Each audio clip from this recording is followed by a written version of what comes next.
बच्चों देखो, इससे पहली वाली जो मेरी अपनी क्लास थी उस क्लास में मैंने आपको ये वाली टेबल समझाई थी, है ना। और इस टेबल में थोड़ा सा कल मैंने बोला था कि इंग्लिश में आएगी, है ना।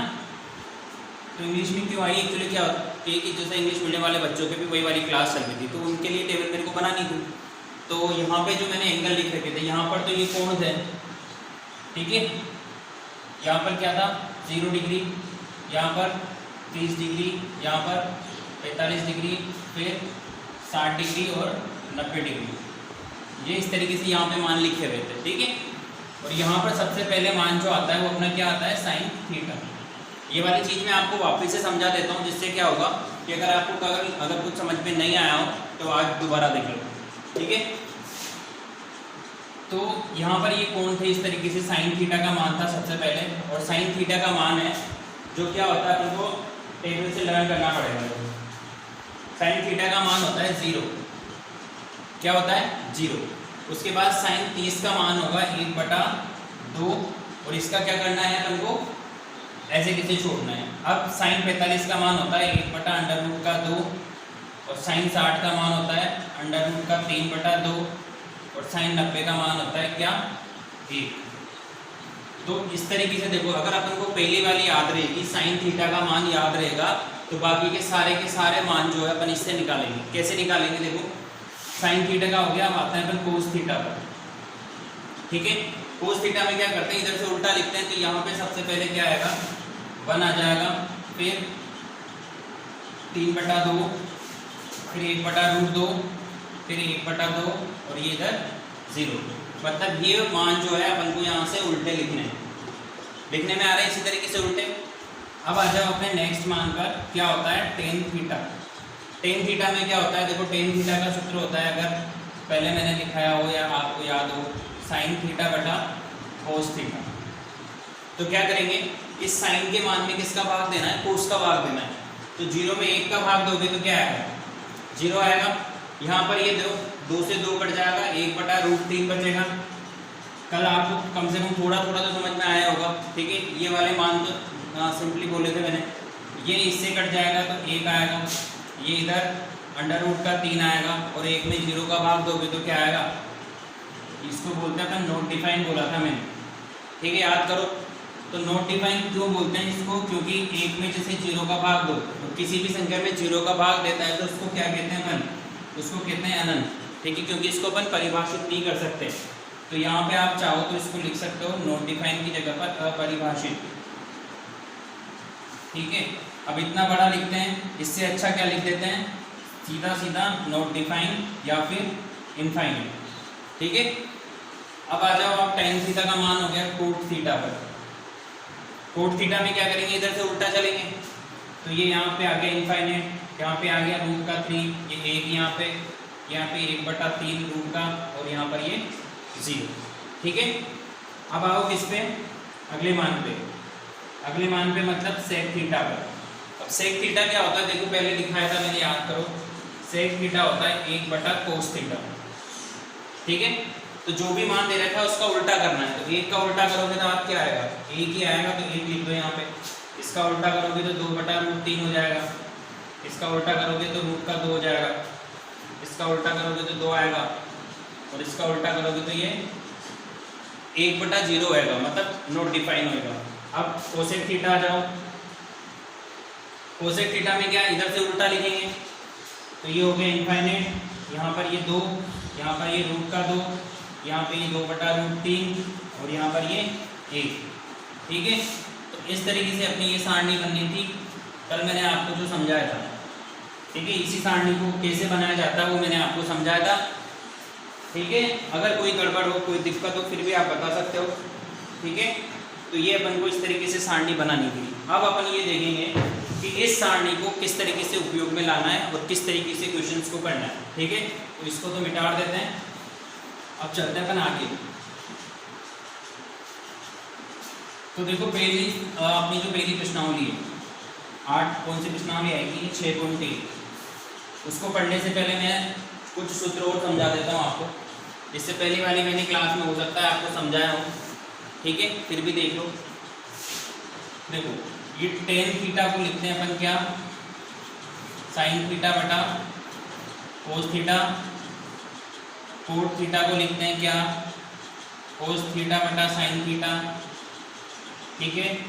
साइन थीटा को लिखते हैं 1/कोसेक थीटा और कोस थीटा को लिखते हैं 1/सेक थीटा। ये कुछ मान है जो भी अपन को याद रखना है, ठीक है। इस प्रश्नावली को करने के लिए क्या करना पड़ेगा, एक तो सारणी याद रखनी है और एक ये चीज़ें याद रखनी है, ठीक है। अब आते हैं अपन सवाल नंबर 1 पर। देखो प्रश्नावली 6.1 का पहला सवाल है, ये दे रखा है अपन को। आज अपन पहली प्रश्नावली स्टार्ट कर लेते हैं। क्या नाम है इसका, प्रश्नावली नंबर 6.1 और इसका पहला सवाल। अब उस सारणी को कैसे उपयोग में लाना ये सीखेंगे अपन। तो देखो लिखा हुआ है 2 sin 45 डिग्री और cos 45 डिग्री, ये मान लिखा हुआ है, ठीक है। अब कैसे हल करेंगे इसको, देखो तो क्या करना है, सबसे पहले तो आप ये देखो कि sin 45 का मान क्या होता है। तो 2 को तो ऐसे कैसे लिख दिया, sin 45 का मान लिखो, सारणी में देखना है और sin 45 को देखना है कि sin 45 कितना होता है। तो sin 45 होता है 1/√2, कितना होता है 1/√2। वैसे cos 45 भी कितना होगा 1/√2। अब यहाँ पर आगे चलो आप, ये वाला 2 तो ऐसे कैसे आ गया, ये √2 और ये √2 मिलके क्या बनेगा बताओ, पूरा 2 बन जाएगा, ठीक है। ये √2 और ये √2 मिलके क्या बन गया, पूरा 2 बन गया। इस 2 से ये 2 को काट दो, कितना बचा 1 बचा, मतलब 2 sin 45 मतलब sin 45 और cos 45 का मान कितना आएगा 1 आएगा। आई बात समझ में या नहीं है। देखो कुछ भी नहीं करना था, ये दोनों मान थे, सारणी में मान देखना है। अगर सारणी में याद नहीं है तो मान देखना पड़ेगा, और याद है तो बहुत बड़ा बात है। अगला क्वेश्चन देखो, देखो सेकंड क्वेश्चन में अपन को क्या करना है। सेकंड क्वेश्चन में देखो इस तरीके से अपन को मान लिखा हुआ है cos 45 और cos 60 माइनस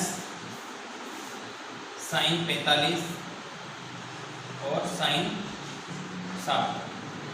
अब क्या करोगे आप, cos 45 और cos 60 का मान लिखोगे, इधर क्या करोगे sin 45 और sin 60 का मान। तो cos 45 का तो अभी भी निकालना है, ये क्या होता है 1/√2 होता है, ये लिख लिया।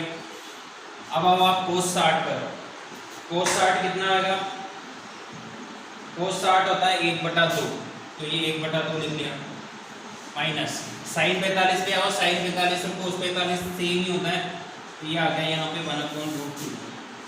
अब आएगा कितना sin 60, sin 60 का होता है √3/2, कितना होता है √3/2, ठीक है।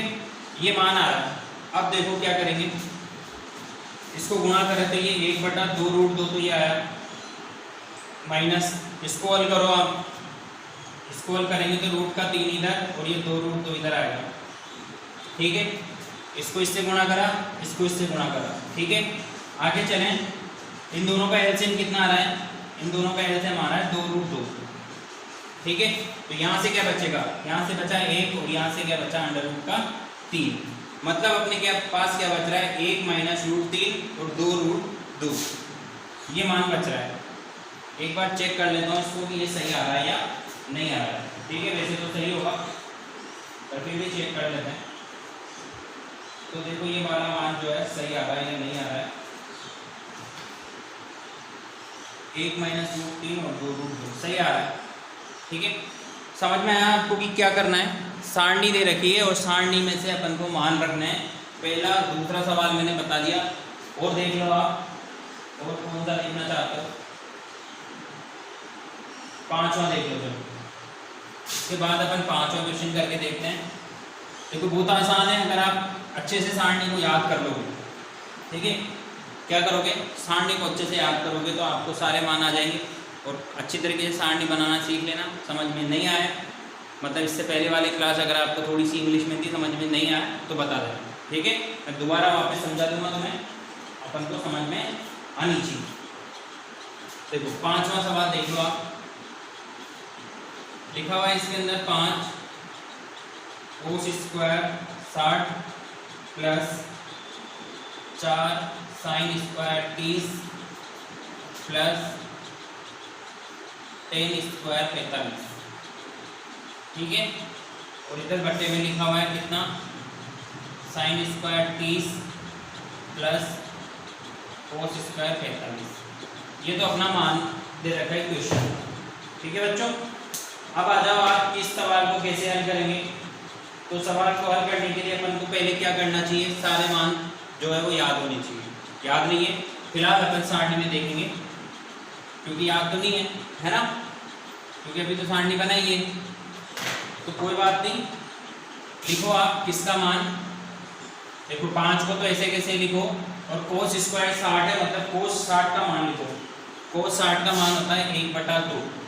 ठीक है, और स्क्वायर है तो यहाँ पे क्या लगा देंगे, स्क्वायर प्लस 4। साइन स्क्वायर 30 है, तो साइन 30 का मान कितना होता है, 1/2 होता है, और इसका भी स्क्वायर कर दो। प्लस tan 45 है, tan 45 का मान 1 ही होता है, तो 1 का स्क्वायर।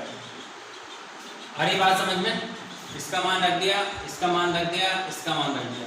आगे चलो, साइन 30 का मान ये लिखा भी यहाँ पर, ये 1/2, ये इसका स्क्वायर प्लस कोस 45 का मान होता है 1/√2। क्या मान होता है, 1/√2 इसका होल स्क्वायर। यहाँ तक आ रही बात समझ में। अब क्या करेंगे, देखो ये 5, इसको स्क्वायर को हटाओ तो ये 1/4 आएगा, प्लस यहाँ पर ये 2 तो था ही सही, सॉरी 4 तो था ही सही, इसका स्क्वायर करोगे तो ये 1/4 आएगा। इनको ऐसे लिख लेते हैं, ठीक है। और ये 1 का स्क्वायर 1 ही होता है। आगे चलें, 1/4 तो इधर से आएगा, प्लस इसको हल करेंगे तो 1/2 यहाँ से आएगा। ठीक है बच्चों, आगे आ जाओ। इसको तो लिखेंगे 5/4 प्लस इस 4 से 4 कट गया, 1 बचा, फिर ये 1 बचा यहाँ पे। इन दोनों को चाहो तो यहाँ पे हल कर सकते हैं अपन, 1/4 है और 1/2 है। ठीक है, तो ये आ गया यहाँ पर 4 तो एलसीएम, ये 1 + 2 आएगा। ठीक है, अब क्या करो आप, इसको भी यहाँ पे एलसीएम ले लो। ठीक है ना, तो इससे तो ये गया कितनी बार, 4 बार। ठीक है, 5 बचेगा, प्लस यहाँ पर ये कितना हो जाएगा बताओ, 1/4, 1 लिखेंगे यहाँ से, कितना जाएगा 4 + 4, और ये हो गया इधर 3/4। ठीक है, तो कितना हो जाएगा, ये देखो 8 और 5 13/4 इंटू 4/3 कट के कितना जाएगा, ये 13/3। ठीक है, देखो 13/3 आ रहा है, चेक कर लेता हूँ मैं कि सही आ रहा है नहीं आ रहा है। 13/3 तो नहीं आ रहा, 13/6 आ रहा है।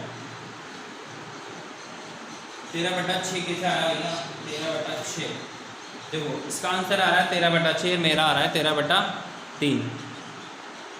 चलो देखना है इसको कि सही करके देखना है कि कहाँ पे गड़बड़ हो रही है। मेरे यहाँ पे जो कैलकुलेशन कर रखा है उसके हिसाब से तो ये 13/3 आ रहा है। ठीक है ना, उसको देखना, हो सकता है कहीं पे गड़बड़ हो रही हो, ऐसी बात नहीं कि गड़बड़ कर देता हूँ मैं, तुम भी जानते हो इस बात को, है ना।